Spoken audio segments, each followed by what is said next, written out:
Hello, my name is John M. Quick. I went on a quest so we could find out what are the best evidence-based ways to tell stories that inspire, influence, and transform our audiences.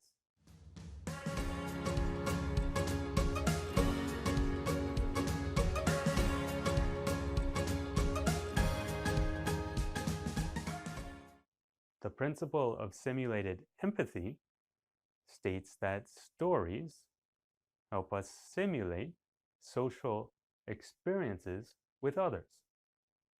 What that means is that when you tell a story that involves characters, whether they're real or fictional, whether you're in it or you're telling about somebody else, people project themselves into that social context.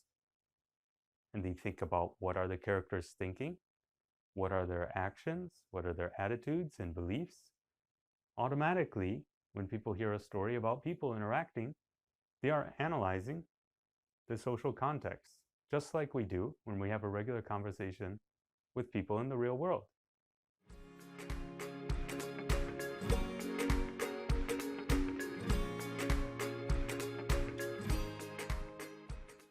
Buddha's bald head bopped up and down as he entered the city gates. Over his shoulder, he carried a cloth sack that contained all of his worldly possessions. As he approached the city center, he gazed up at what once was a majestic fountain. Today, it was left in disrepair.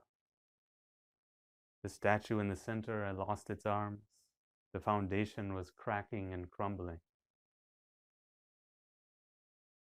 Buddha dropped his sack to the ground, and a small ball rolled out into the street.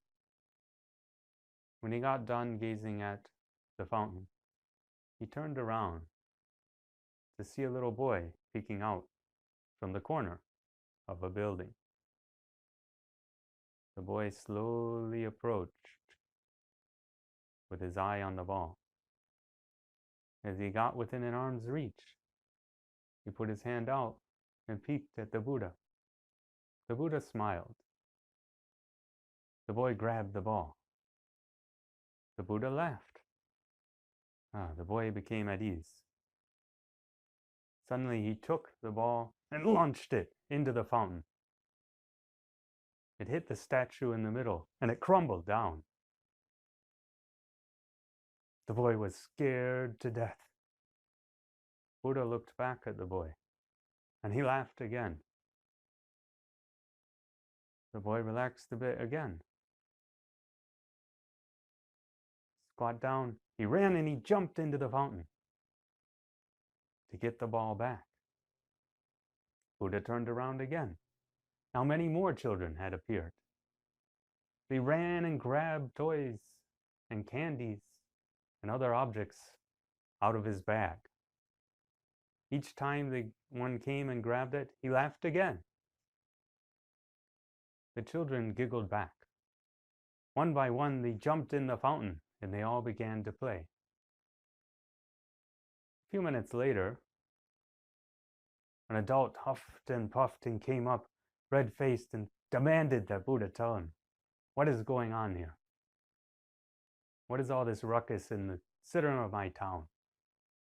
What are you doing to these children? Buddha turned to the man and replied, years ago I visited this city, and the fountain was a beautiful, majestic piece in the center of town. Today when I visited, I found it in complete disrepair. I only wanted to help give new life to this fountain, which has been neglected for so many years. After he said that, the man looked down. Buddha reached down and gave him a piece of candy and laughed The man understood Buddha's point now and jumped into the fountain himself. A short while later, all the townspeople were live and playing in the fountain together, joyous and free. Buddha picked up his sack, what was left of it anyway, threw it over his shoulder, and slowly walked out of the city gates.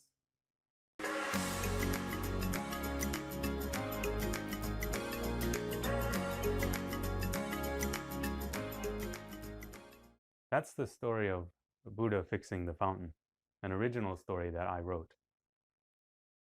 As you can see, there's a lot of symbolism there.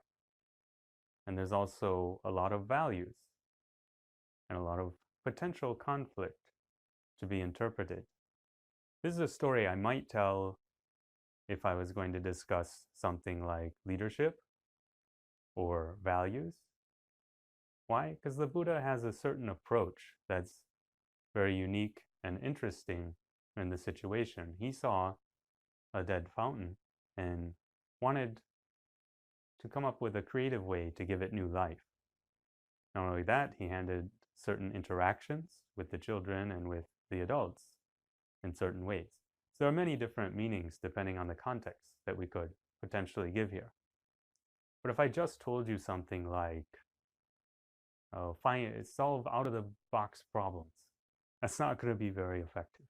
If I tell you a story about the Buddha and let you reflect on it, let you discuss it with others, now we might be getting into a deeper context here, a social context that was represented through the story, which is a better way of conveying the message.